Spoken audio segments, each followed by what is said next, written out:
Queridos irmãos, que Jesus nos abençoe.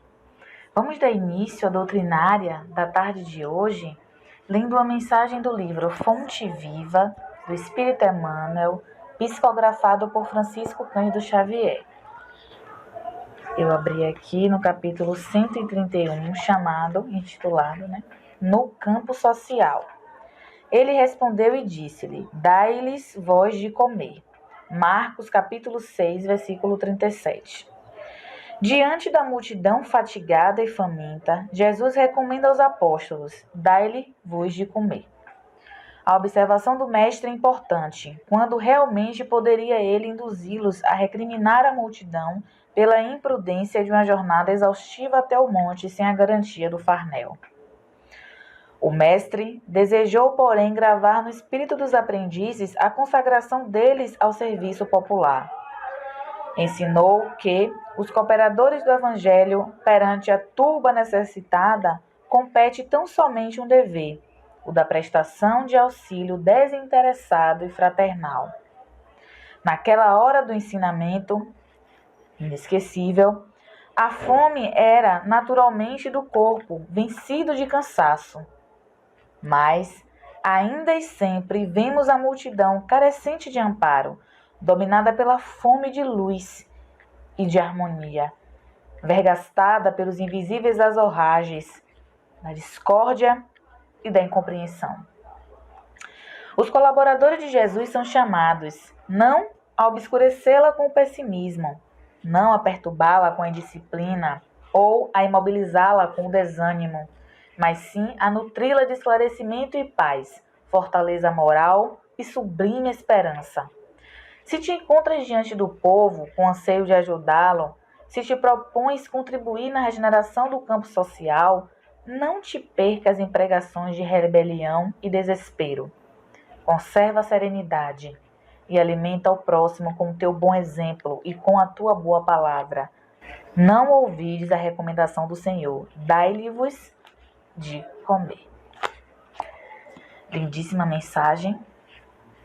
Vamos agora fazer a nossa oração de abertura. Amado Pai Deus, grande Maestro Cósmico da existência, aqui estamos reunidos em Teu nome para iniciarmos mais um trabalho edificante que traz as bases do amor, da fraternidade e da construção coletiva. Queremos lhe pedir, amado Pai, que continue nos amparando, nos instruindo, nos motivando a continuar na grande trajetória evolutiva que nos direciona em relação a Ti. Que nós possamos estar receptivos às inspirações dos eflúvios divinos, Teus eflúvios, que são borrifados pelas equipes espirituais que sempre se encontram presentes a nos motivar, a nos incentivar, para que nós sempre possamos continuar perseverantes na grande jornada, na grande luta. Sendo assim, querido Pai, em Teu nome, com a Tua permissão, vamos iniciar a doutrinária da tarde de hoje. Assim seja. Com a palavra, nossa querida irmã Alexandra Dantas. Que Jesus nos abençoe, meus irmãos. Hoje vamos começar a doutrinária, tecendo reflexões acerca do capítulo 18, intitulado Preconceitos. O livro é Renovando Atitudes, do Espírito Hamed, psicografado por Francisco do Espírito Santo Neto. A fim de darmos maior coesão às interpretações que aqui serão tecidas, vamos seguir a ordem do capítulo, que inicia com um contexto bíblico, com um relato bíblico. Eu vou fazer a leitura para que possamos melhor acompanhar. Tendo-o visto, lhe disse: Zaqueu, apressai-vos em descer, porque é preciso que eu me aloje hoje em vossa casa. Zaqueu desceu logo e o recebeu com alegria. Vendo isso, todos murmuraram, dizendo: ele foi alojar-se na casa de um homem de má vida. Então, iniciar com esse contexto já nos traz um direcionamento muito importante para refletirmos sobre o preconceito. Porque as pessoas viam o Zaqueu como um homem de má vida, né? Possivelmente, como Zaqueu era chefe dos publicanos e como os publicanos naquele período era a classe responsável por recolher os tributos, por recolher os impostos que os judeus teriam que pagar e assim direcionar esses impostos ao Império Romano, como os publicanos tinham essas atribuições e como Zaqueu era o chefe, né, desse grupamento, dessa classe, possivelmente as pessoas o enxergavam desta forma por ele pertencer a esse tipo de classe e executar esse tipo de atribuição, né, que com certeza afetava muito, né, o pagamento dos impostos aos judeus, possivelmente. Mas enxergavam então Zaqueu como um homem de má vida. E Jesus, sabiamente, né, se alojou na casa do Zaqueu. E com isso, houve, né, e até hoje se mantém um exemplo muito importante e um contexto, uma exemplificação do amor. E que no decorrer das nossas reflexões nós vamos dar continuidade trazendo novamente esse contexto para nos embasar em nossas reflexões. Iniciado com esses julgamentos que as pessoas tinham acerca de Zaqueu, pensando que ele era um homem de má vida, é que nós vamos começar. E o Espírito Hamed nos traz que ter preconceitos é, pois, assimilar as coisas com julgamento pré-estabelecido, fundamentado na opinião dos outros. Então, por que será que todos nós, desde tempos antigos, afinal, iniciamos com um relato bíblico, iniciamos com um contexto, com um exemplo do quanto nós, estando ou não naquele período, vivendo ou não naquele período, mas nos considerando aqui como seres que tivemos outras experiências reencarnatórias e que foram experiências, em suma, com saldos um tanto negativos a nosso favor, né, pensando em propostas de aprendizado e pensando em propostas de aceitação do amor e vivência do Evangelho. Então, pensando nesta forma e analisando o quanto nós, em outros momentos, tivemos ações as quais não foram ações condizentes com a proposta cristã, e pensando hoje o quanto essas ações ainda perseveram em nosso caráter e encontrando o julgamento e o preconceito também dentro dessas ações, vamos imaginar, né, vamos começar a refletir que de fato é um acontecimento, é uma ação que nos acompanha há muito tempo e que ainda existe. E o primeiro passo para nós, de fato, analisarmos o preconceito, o julgamento, é aceitá-lo em nós. Porque se eu, neste momento, né, ouço essas reflexões e não estou aberta e sensível para identificar que eu julgo e eu tenho preconceito, eu não vou conseguir, né, enxergar, não vou aceitar e não vou transformar essa realidade dentro de meu coração. E é bastante inerente em nossas condutas, como o próprio Hamed nos traz aqui sobre o que é o preconceito em si, que é esse julgamento, né, pré-estabelecido, fundamentado na opinião dos outros. Isso revela o quanto nós estamos enraigados a crenças, enraigados a opiniões, enraigados a muitos acontecimentos, muitos entendimentos que não são nossos, que são, né, fundamentados, como o próprio Espírito nos diz aqui, na opinião do outro. E assim nós reproduzimos esses entendimentos, reproduzimos essas crenças, multiplicamos essas opiniões que não necessariamente nasceu em nós, mas sim, nós estamos multiplicando, passando. Mas por que isso acontece? Porque a gente se utiliza desses entendimentos, dessas crenças, desses valores que não são sumariamente nossos, são do outro, ou de um sistema, ou de um contexto, ou de uma população, e que a gente reproduz.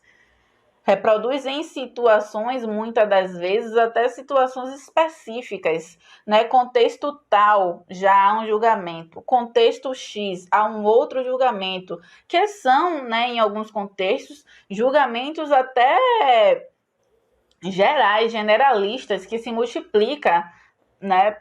São julgamentos que são, de fato, pré-estabelecidos e são multiplicados. São julgamentos que são copiados, são julgamentos que são direcionados, independente da pessoa e independente do pensar, porque não há pensar, não há o racionalizar, não há o pesar, há só o se passar, se passa adiante aquilo, generalizando pessoas, generalizando contextos, generalizando situações. É isso que acontece em nosso dia a dia, em vários contextos, até por nós mesmos. Seja esse julgamento, seja esse preconceito expresso de forma verbal ou não, ou seja, até por pensamento, né? Até porque o próprio Jesus nos traz em pecado por pensamento, adultério, né? Então, até por pensamento estamos já, né, plantando uma situação desagradável para nós. Pensando no caso do adultério, até por pensamento. Então, no pensamento, como diz até André Luiz em suas literaturas, em sua literatura espírita, é no pensamento que reside as causas. Então, é no pensar que começa, então, o desabrochar de nossas más tendências, e é na ação que aquela má tendência vai se concretizar. Então, só no pensar já há, então, um comprometimento para o espírito. Então, muitas das vezes não estamos verbalizando, mas estamos pensando. E às vezes a gente não está verbalizando, às vezes a gente entende que não tem preconceito por não falar. Ou, né, o preconceito na mente de alguns está ativo, por exemplo, somente quando ele é multiplicado, ou seja, somente quando eu estou comentando com alguém, comentando com outro, mas há preconceito também quando eu comento comigo, quando eu penso comigo, já há um julgamento também.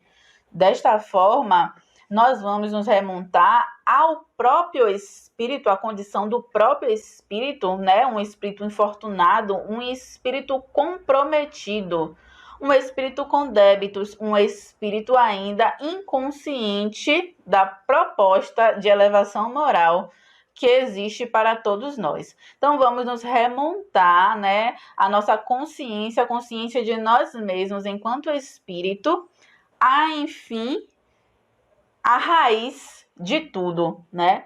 Então, exibir de fato esses comportamentos nos mostra o quanto distantes da realidade cristã estamos. Por quê? Hamed até vai nos trazer. Eu vou fazer a leitura breve. Diz-se que o indivíduo atingiu um bom nível ético quando pensa por si mesmo em termos gerais e críticos. Vou repetir. Diz-se que o indivíduo atingiu um bom nível ético quando pensa por si mesmo em termos gerais e críticos. Mas quando a gente consegue pensar por nós mesmos, né, meus queridos, será que a gente consegue diferenciar quando há um pensamento meu, somente meu, quando há uma opinião minha, quando há uma crença minha, quando são valores meus?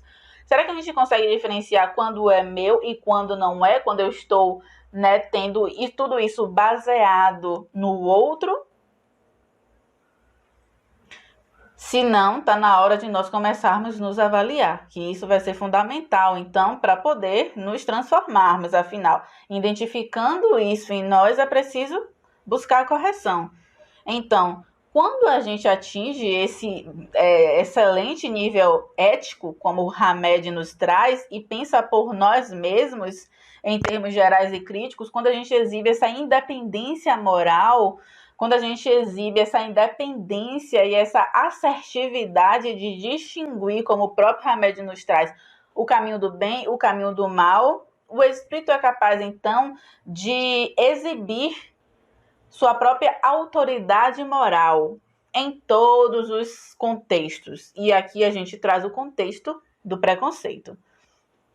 Então, o espírito, que ele é consciente, e a gente remonta mais uma vez, né, a importância da consciência de espírito, a importância da consciência de nós mesmos. Quando o espírito, encarnado ou desencarnado, é consciente de si, ou seja, ele se identifica enquanto um ser imortal em uma caminhada evolutiva, se desconectando dessa atual encarnação, mas se vendo enquanto um ser que iniciou jornadas antes, muito antes desta, que está nessa e que vai ainda continuar em muitas outras, quando ele entende que ele foi criado por Deus de forma simples e ignorante e que está percorrendo a trajetória da evolução, quando ele entende que ele está encarnado em uma oportunidade terrena e que essa oportunidade não o define, que essa oportunidade não é a sua realidade, que a sua morada não é o seu corpo físico, e sim o plano espiritual, que sua veste não é você, mas sim uma representação a nível, uma representação física do seu perispírito e que é necessário para o seu aperfeiçoamento, enfim. Quando o espírito toma consciência do ser imortal que é em progresso evolutivo, ele entende que a atual existência é uma oportunidade de progresso e que aqui eu não estou para trabalhar, basicamente, estou para trabalhar, mas não para viver do trabalho ou para viver o trabalho, não do trabalho, mas para viver o trabalho e que minha vida não é o trabalho. A minha vida são as oportunidades que eu tenho de progredir com o trabalho. A minha vida é a vida espiritual, é a vida do espírito. Então, quando há essa diferenciação, o espírito entende que a sua evolução é a sua principal meta. E quando assim acontece, ele busca as ferramentas de elevação do ser, aceita e se eleva, progride e avança. E quando o espírito assim se identifica, busca as ferramentas, se interioriza e avança, o amor o faz enxergar muitas situações de uma óptica diferente. E desta forma, a humildade no espírito começa a fazer morada. A tolerância para com as imperfeições do outro também começa a mostrar-se evidente. E por aí adiante. Nesse sentido, quando o espírito consciente, que é um espírito que começa então a desabrochar suas próprias faculdades e potencialidades para o amor, quando esse espírito consegue se contextualizar nesse sentido, ele começa a se apossar de sua autoridade moral, ele começa a viver os próprios recursos internos, os recursos do amar, os recursos do amor. E assim, nessa rota de vivência do amor, ele mostra assim então a vivência do evangelho. E viver o evangelho nos traz o não julgamento. Viver o evangelho nos traz a vivência dessa autoridade moral, dessa independência da opinião do outro e do julgamento com seus próprios valores. Porque quando o espírito alcança essa faculdade de amar e busca, né, esse sentimento, ele analisa as pessoas sob a óptica do amor. E quando se analisa as pessoas sob a óptica do amor, né, não há interferência do outro, não há interferência da opinião, da crença do outro, há interferência somente da minha crença. E se a minha crença é a vivência do evangelho, o meu olhar para o outro vai ser um olhar cristão. E um olhar cristão é um olhar que é um olhar tolerante, é um olhar indulgente, é um olhar amoroso, é um olhar que não tem críticas, é um olhar que não tem pesares, é um olhar que não maltrata, é um olhar que não humilha. E é essa a nossa meta, né? Exemplificando aqui, por exemplo, o desafio do preconceito. Então, quando esse indivíduo, né, ele atinge esse nível, como o Hamed nos traz aqui, ele vai dirigir, ele fala aqui, dirige sua conduta conforme julga correto, demonstrando assim sua independência interior. Ele é autônomo para definir o bem e o mal, né, sem seguir fórmulas sociais. E também não é escravo, como o Hamed nos traz aqui, ele não é escravo das suas crenças inconscientes, porque faz constante exercício do autoconhecimento. Ou seja, quando esse espírito, como nós estávamos, né, contextualizando, busca seu autoaperfeiçoamento, a sua identidade enquanto espírito imortal em progresso evolutivo, despertando suas potencialidades e vivendo o evangelho, vivendo o amor, ele passa a ter mais controle e consciência acerca dos conteúdos que vêm do inconsciente, pensando que muitos conteúdos do inconsciente são conteúdos que são baseados em nossos aprendizados errôneos, vivências errôneas, e muitas dessas ações, dessas vivências, né, faz com que elas possam ser vividas no nosso atual momento. Sem o devido controle de nossa consciência, essas ações acabam se fazendo presente novamente, porque então, né, a nossa consciência ainda não se dispõe dos atributos aos quais deveria, por exemplo, a conexão com o nosso superconsciente, o desejo em ascender, né, espiritualmente. Quando não há integração ideal desses níveis, o nosso inconsciente então impera, domina, como a nossa Joana de Ângeles nos traz. E aí muitas ações são repetidas. E desta forma a gente consegue iniciar mais um ciclo vicioso de reprodução de ações nefastas. Mas isso não acontece quando há autodescobrimento, quando há um exercício constante e análise de nossas ações.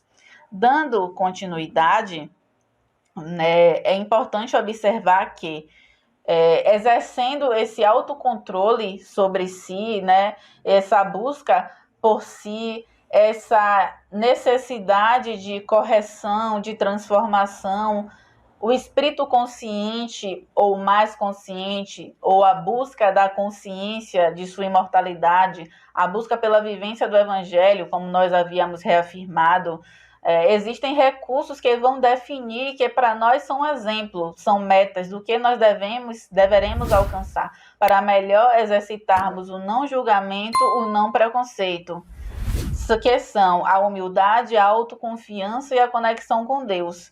Quando a gente exercita a humildade, a gente consegue pensar, né, em Deus, amando a Deus, vivendo a nós, amando a nós e pensando e amando no próximo como a nós mesmos. Desta forma, né, a arrogância e o orgulho começam a deixar de imperar em nosso caráter e não teremos, com o passar do tempo, um olhar superior perante aquele próximo. E retirando, então, amenizando, suavizando esse olhar superior em direção ao próximo, eu vou começar a me nivelar em relação àquele próximo, analisando aquele próximo como a mim, analisando a mim também como aquele próximo, né? Nos identificando enquanto espíritos em caminhada evolutiva e me amando, assim eu consigo ter tolerância, então, para comigo, me auto-perdoando quando necessário, e aí eu vou começar a identificar no outro também, né, o que foi para mim obstáculo, o que é para mim necessidade. E se eu me perdoo e se eu me amo, eu vou ter mais condições para perdoar ao próximo, evitando, então, julgamentos, preconceitos, intolerância, e por aí adiante. A humildade, então, exibe esse patamar importantíssimo para que nós evitemos julgamentos pré-estabelecidos. A autoconfiança também. É preciso que eu confie na minha própria percepção, que eu não duvide do que eu estou sentindo, que eu não vacile perante o que eu estou pensando. Porque se o que eu penso e se o que eu sinto é baseado na minha proposta de elevação cristã, o amor nunca vai nos direcionar a um caminho contrário, o que não da felicidade.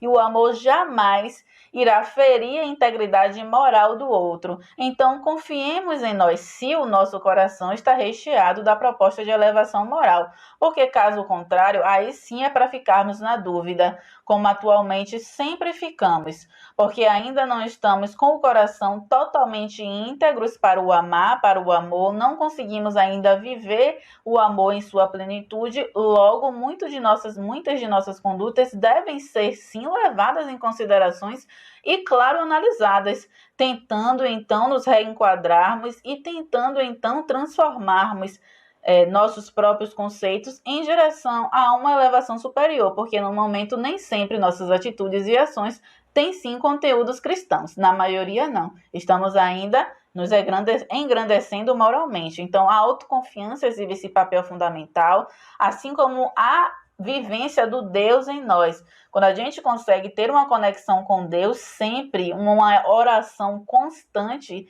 né? A gente consegue, então, ouvir mais as nossas próprias percepções, a nossa própria faculdade de conexão com Deus nos gerará uma assertividade em nossas crenças, uma assertividade em nossas percepções. E isso é fundamental. Vai abrir campo para nós, para as intuições, para as inspirações, que também ajudarão a nós definirmos nossas condutas e a perceber, então, as condutas do outro. Dando continuidade, o espírito Hamed, né, vai nos dizer que, vou fazer a leitura, aceitamos esses valores dos adultos com quem convivemos de uma maneira e forma tão sutil que nem percebemos. Ou seja, se nós aqui estamos e temos dificuldade de analisar o quanto nós somos influenciáveis e o quanto nós reproduzimos padrões, se temos essa dificuldade, a gente traz aqui até um contexto com André Luiz, no livro Mecanismos da Mediunidade, da Psicografia de Chico Xavier. Ele nos traz a importância do pensamento, a importância da onda mental, o poder que a onda mental ela exibe em nosso dia a dia e o quanto essa onda mental, sob a ação da vontade, ela consegue, então, gerar uma persuasão no outro, primeiramente em nós e depois no outro. E aí o André Luiz nos traz em alguns capítulos sobre o quanto, nesse sentido, nós temos a capacidade de nos hipnotizarmos e hipnotizar o outro. Claro que essa hipnose ela é uma hipnose entendida como uma força, por exemplo, a concretização da ação do pensar, a força que o pensamento e que a onda mental tem de alterar em nós, um padrão pensamento, de manter esse padrão pensamento e também desta forma de influenciar o pensamento e o padrão mental do outro. Não estou falando aqui da hipnose, como terapia, que já é até vertente de vários estudiosos, vertentes de várias aplicações terapêuticas. Não estou falando disso, estou falando da hipnose nesse sentido, como o poder que o pensamento tem, que a onda mental tem de modificar ações, modificar padrões nossos, sustentar em nós pensamentos e do quanto isso se torna também influenciável para o outro. Pensando nesse sentido, André Luiz nos traz que, sim, nós somos altamente influenciáveis e há no mundo, então, uma influenciação, de vários sentidos. Pensando, então, em uma sociedade com suas crenças e seus valores, aquelas crenças e aqueles valores são reproduzidos, são vividos, são expressados. Como não se deixar influenciar? por essas crenças, esses valores que são expressados, vividos naquele contexto. E a gente vai começar a refletir que o maior obstáculo, né, contextualizar, o maior obstáculo, como a própria doutrina nos traz, do espiritismo, da elevação moral do ser, é a doutrina materialista, que a gente vive em um ambiente totalmente materialista. É difícil, né, estarmos nos espiritualizando, nos engrandecendo moralmente nesse contexto, porque somos arrastados, somos influenciados, e claro que nós temos noção do quanto nossas opiniões são reproduzidas e tem base em muitos sistemas desse. Nem imaginamos, mas muitos de nossos comportamentos são sim influenciados por propagandas televisivas, por propagandas de rádio, por jornais, por novelas, por filmes, por vários e vários contextos, que aqui não cabe agora trazer detalhes, mas que com certeza em nossas mentes vêm muitas e muitas figuras, muitos e muitos exemplos, muitas e muitas pessoas que vivem em si uma crença que é uma crença de apego e de atenção somente ao corpo físico e aos prazeres que o corpo, né, e aos prazeres do corpo, e são direcionados de uma forma mais ou menos intensa em várias, né, situações, seja lá no contexto do verbo, seja lá no contexto de várias ações, comportamentos, falas, reflexões, pensamentos, e que nós reproduzimos, seja lá até de forma consciente ou inconsciente. No entanto, independente de qual forma seja, há uma repercussão e uma influenciação em nós.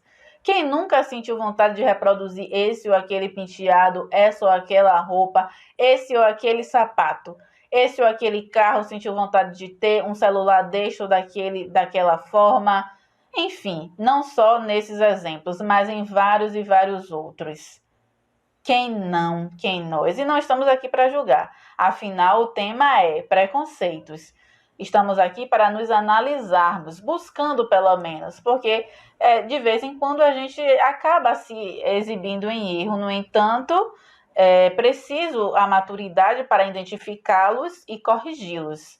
Então, estamos aqui para identificarmos e explorarmos em nós essas ações que merecem ser direcionadas a um outro ideal, ressignificadas, para então alcançarmos os patamares de Jesus. Então, muitos de nós somos altamente influenciáveis, não só por esses contextos, mas por outros contextos de opiniões, né? Não só, por exemplo, um conteúdo materialista, né, de apego ao corpo, de apego aos prazeres, mas ações que exibem uma opinião geral, uma crença política, uma crença de raça, uma crença de gênero. O quanto essas crenças, né, de raça, de gênero, de política, podem ser influenciáveis, reproduzidas sem a racionalização e sem a racionalização, sem o pesar, sem o meu próprio pensamento. O Espírito Hamed continua. O que eu penso acerca disso? Qual é a minha opinião? O que eu consigo observar? O que eu consigo refletir? O que eu consigo concluir acerca disso? É um exercício, por exemplo, que poderemos iniciar para verificar se de fato estamos reproduzindo, multiplicando, passando, ou se é uma opinião nossa. Não tenhamos medo. Se for uma opinião nossa, se identificarmos que eu estou sendo preconceituoso mesmo, não estou reproduzindo, não estou julgando, é meu, é uma opinião minha, estou sendo preconceituoso. Que bom, identificou, é o primeiro passo. É pior, né? Assim é melhor. Pior é negar em nós. Aceitar é o caminho para então nos transformarmos.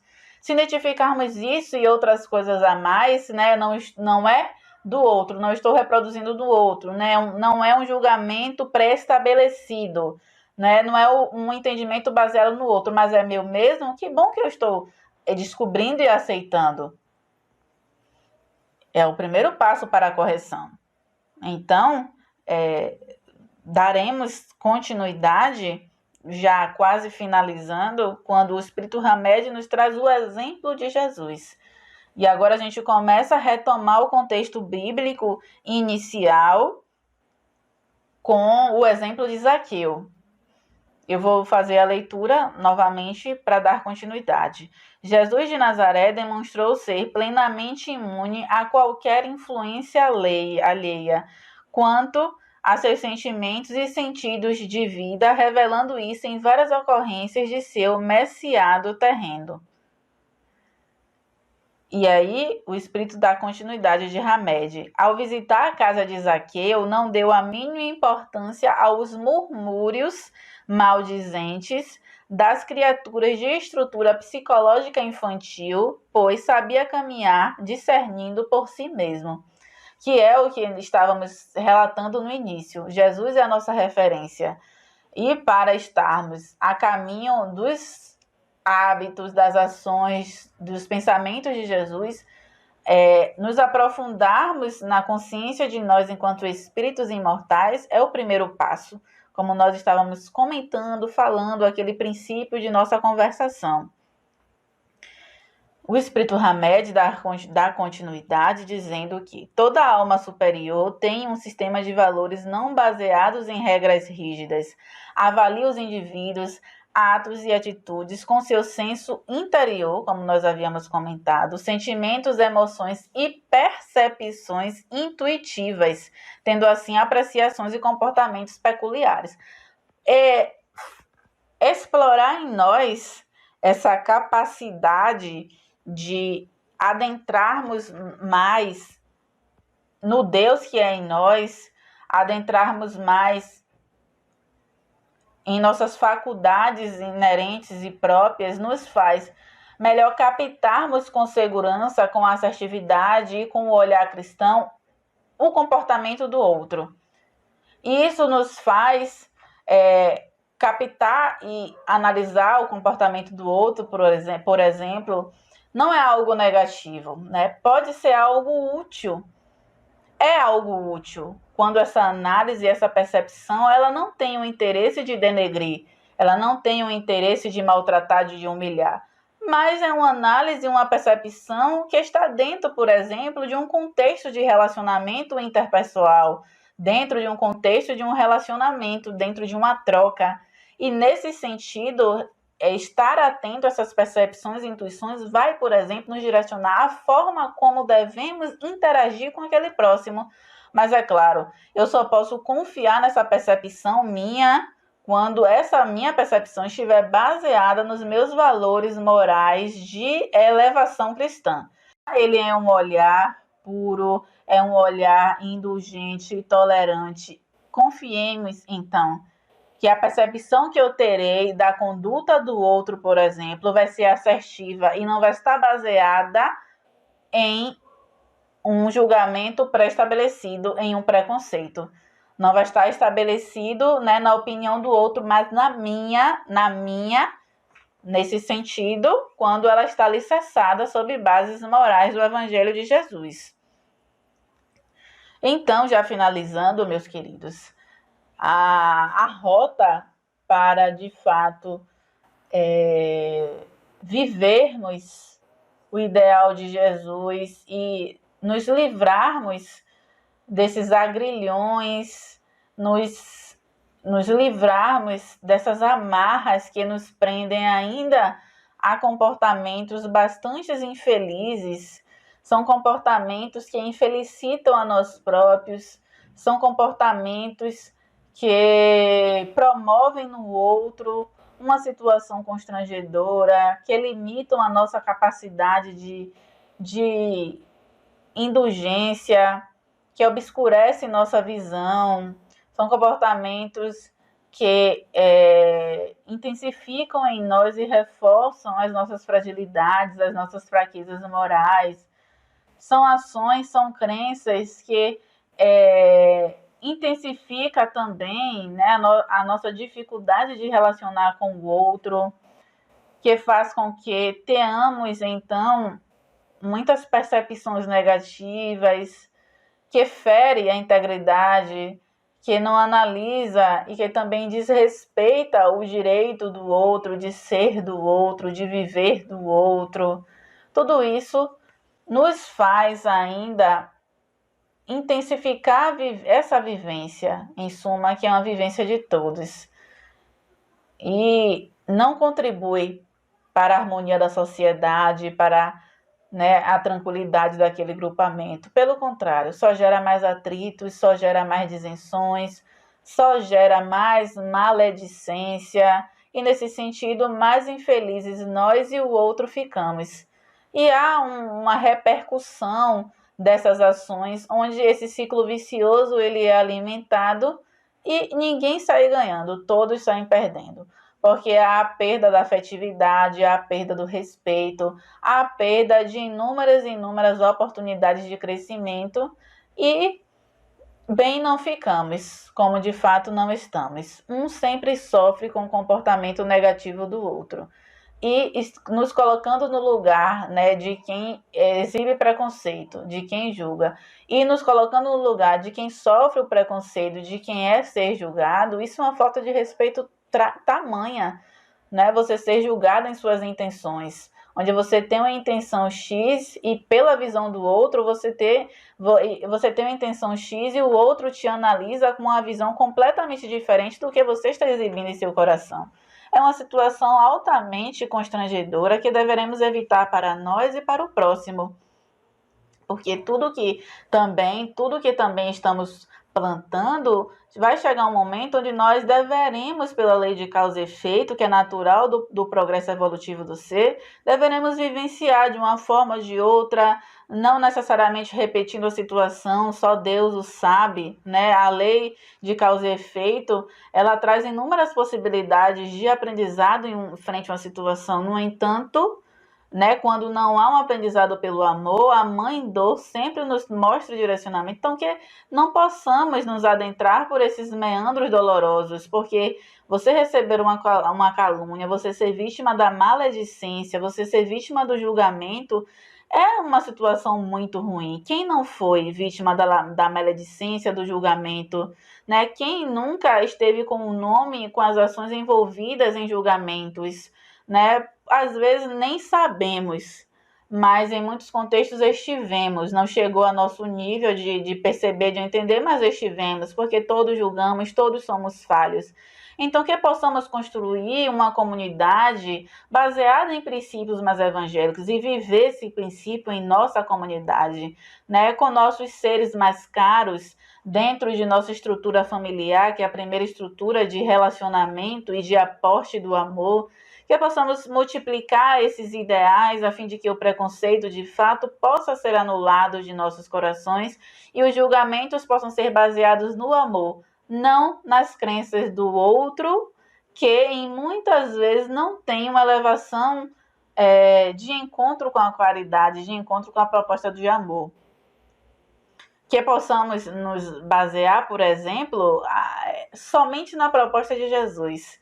Esse sim, nós deveremos multiplicar as nossas ações com base nele. Se tivermos uma dúvida, por exemplo, de que ação tomar, poderemos multiplicar a ação dele, a opinião, o pensamento dele. Ele é a nossa referência, né? Porque ele é perfeito e alcançou a perfeição. Claro que outras personalidades que com certeza alcançaram patamares de elevação moral são para nós referenciais, mas estejamos sempre atentos. O coração virtuoso, ele exibe suas ações, e são nessas ações, é nesse coração virtuoso, baseado na caridade, é que devemos confiar. Confiemos então em Jesus, confiemos nos corações virtuosos que exibem a proposta cristã e que vivem acima do exibir, acima do falar, que vivem a proposta da caridade. O nosso muito obrigado pela paciência, pela tolerância de cada um, pela oportunidade, né, de todos aqueles que fizeram desse momento presente. O meu muito obrigado sempre e até a próxima. Então, meus irmãos, após esse momento de reflexões sublimes e esclarecedoras, vamos fazer a nossa oração de encerramento. Amado irmão mais velho, querido Jesus, aqui estamos, finalizando mais um trabalho edificante que moveu as torrentes luminosas dos nossos refolhos sagrados.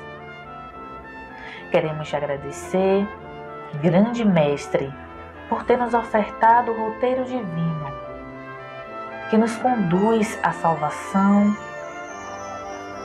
e ao Pai Maior, Senhor da vida. Queremos agradecer a presença dos bons amigos espirituais que gerenciam e amparam e acolhem os trabalhos edificantes. E por fim, queremos lhe pedir que continue nos fortalecendo, revigorando o nosso ânimo, a nossa boa disposição para servir e continuar na grande jornada evolutiva do serviço e da edificação do amor e para o amor. Sendo assim, em teu nome, com a tua permissão, finalizamos a doutrinária de hoje. Que assim seja. Tenham todos uma ótima tarde, cheia de paz e de autoiluminação.